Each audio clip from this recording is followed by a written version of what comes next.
नमस्कार दोस्तों, आपका स्वागत है एक बार फिर मेरे YouTube चैनल पे। और मेरा नाम है Vishal Shah. I am a business coach और पिछले 13 सालों से एज अ बिजनेस कोच मैंने हजारों बिजनेस ओनर के साथ काम किया है। उनके बिजनेस के चैलेंजेस को समझा है, उनके बिजनेस करने के तरीकों को समझा है और उनके बिजनेस में वो कैसे नेक्स्ट लेवल पे आ सकते हैं उसके लिए उनको सही गाइडेंस दिया है। दोस्तों, आज का हमारा टॉपिक है business planning. As a business coach ये हमारे लिए सबसे इम्पोर्टेंट टॉपिक होता है और आज उसी पे हम लोग बात करने वाले हैं कि बिजनेस प्लानिंग होता क्या है, बिजनेस प्लानिंग के स्टेजेस क्या होते हैं और बिजनेस प्लानिंग किया कैसे जाता है।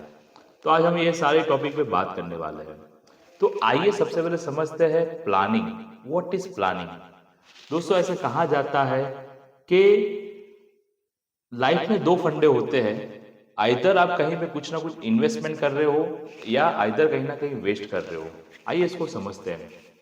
जैसे कि कोई भी इंसान जानबूझ के मोटा होने के लिए प्लान नहीं करता है।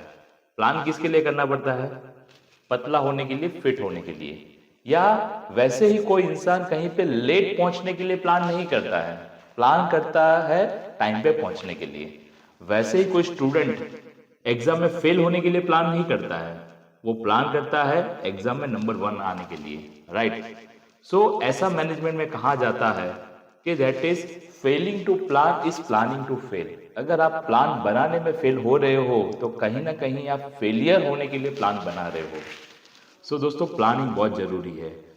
अगर आपके पास कितने भी बड़े सपने हो, कितने भी बड़े गोल हो, बिजनेस में कितना भी बड़ा आपके पास विजन हो, बट अगर उसके पीछे अगर आपने सही कॉन्क्रीट एक्शन स्टेप नहीं डिजाइन किया है तो वहां पे पहुंचना थोड़ा मुश्किल है। सो आइए समझते हैं बिजनेस प्लानिंग के स्टेप क्या होते हैं। बिजनेस प्लानिंग स्टार्ट होता है बिजनेस एनालिसिस के साथ। जी हाँ दोस्तों, क्योंकि हमें कहाँ जाना है उससे सबसे इंपॉर्टेंट पहले ये है हम अभी कहाँ पे है। राइट? अगर हमें पता ही नहीं है, मान लो मैं मुंबई में हूं और मुझे दिल्ली जाना है, तो मुझे पता है कि भाई मुंबई की स्टेशन से दिल्ली की टिकट लेनी है।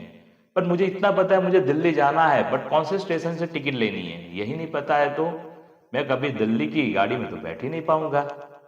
वैसे ही बिजनेस में आपको कहाँ जाना है उससे पहले आपको ये पता होना चाहिए अभी आप कहाँ पे हो, और उसको कहते हैं बिजनेस एनालिसिस। दोस्तों, यहाँ पे मुझे एक किस्सा याद आता है।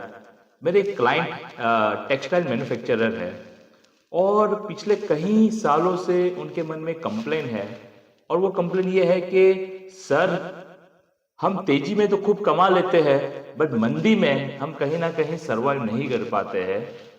और ये मंदी के जो भी 2-3 महीने होते हैं वहां पे हमारी कमर टूट जाती है, हमारा सारा प्रॉफिट हमारा निकल जाता है। तो सर, इसका कोई रास्ता बताइए। तो दोस्तों, जब हमने वहां पे बैठ के सुबह 10 बजे से लेके शाम को 6 बजे तक मैं, बिजनेस के ओनर, उनके अकाउंटेंट और उनके की एचओडी की टीम, जब हम लोग बैठ के जब हमने इस पे डिस्कशन किया तो यू विल बी सरप्राइज, हमें ये पता चला कि उस बिजनेसमैन को बिजनेस में मंदी की उतनी प्रॉब्लम नहीं है जितना तेजी में मैनेजमेंट की जरूरत है। मतलब वहां पे तेजी को मैनेज करने में प्रॉब्लम हो रहा है और मंदी की प्रॉब्लम उसके बाद आती है। चलिए मैं आपको थोड़ा और फैक्ट्स और फिगर के साथ बताता हूं। दोस्तों, जब हमने उनकी पूरी टीम के साथ बैठा तब पता चला कि जो तेजी के 9-10 महीने होते हैं जहां पे खूब तेजी होती है, उस समय पे उनकी इंस्टॉल कैपेसिटी के सामने वो 88% ही प्रोडक्शन ले पाते हैं।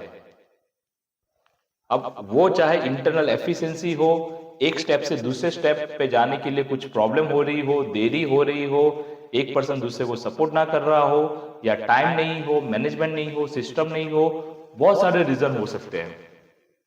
बट हमने ये भी देखा कि तेजी में जब उनके पास नए नए कस्टमर आते हैं तो तब ये उनको मना कर देते हैं, जबकि तेजी में ऑलरेडी 12% जितना प्रोडक्शन वो कम ले पा रहे हैं और ज्यादातर कस्टमर को मना कर पा रहे हैं।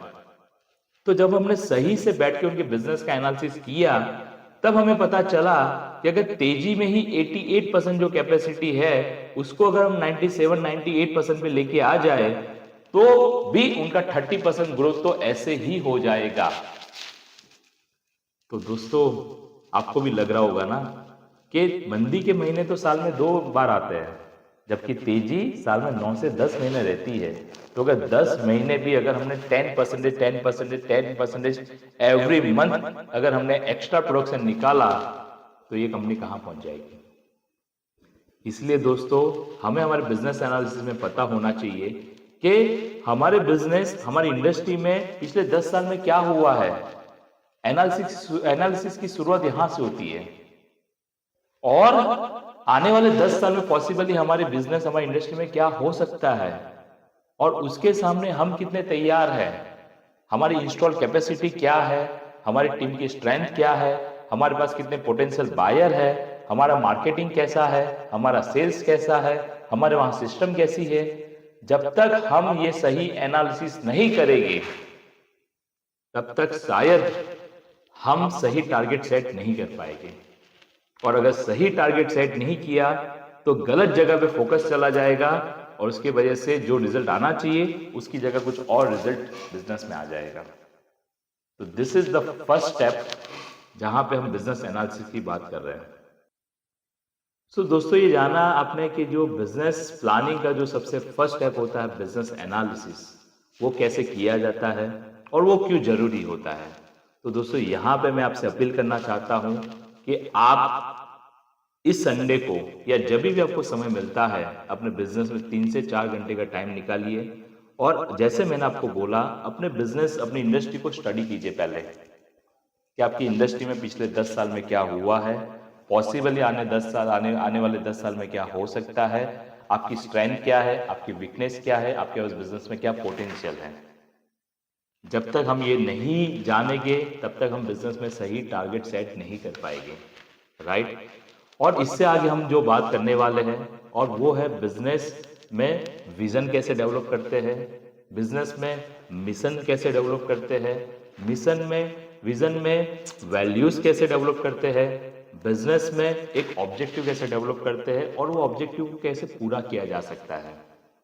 तो अगर आप ये जानना चाहते हो तो इसके लिए आप मेरा नेक्स्ट वीडियो देख सकते हो। नेक्स्ट वीडियो में मैं इस पे और डिटेल में बात करूंगा कि बिजनेस एनालिसिस की बात के स्टेजेस क्या होते हैं और उस पे कैसे काम किया जाता है। तो आई होप ये वीडियो आपको अच्छा लगा होगा। अगर आपको ये वीडियो अच्छा लगा है तो मैं जरूर चाहूंगा कि आप इस वीडियो को सब्सक्राइब कीजिए, इस वीडियो को लाइक कीजिए, मेरी यूट्यूब चैनल को सब्सक्राइब कीजिए और आपके नियर एंड डियर जो आपके फ्रेंड्स हैं, जो आपको लगता है कि जिसको भी ये नॉलेज से फायदा हो सकता है, उसको आप ये वीडियो शेयर कीजिए।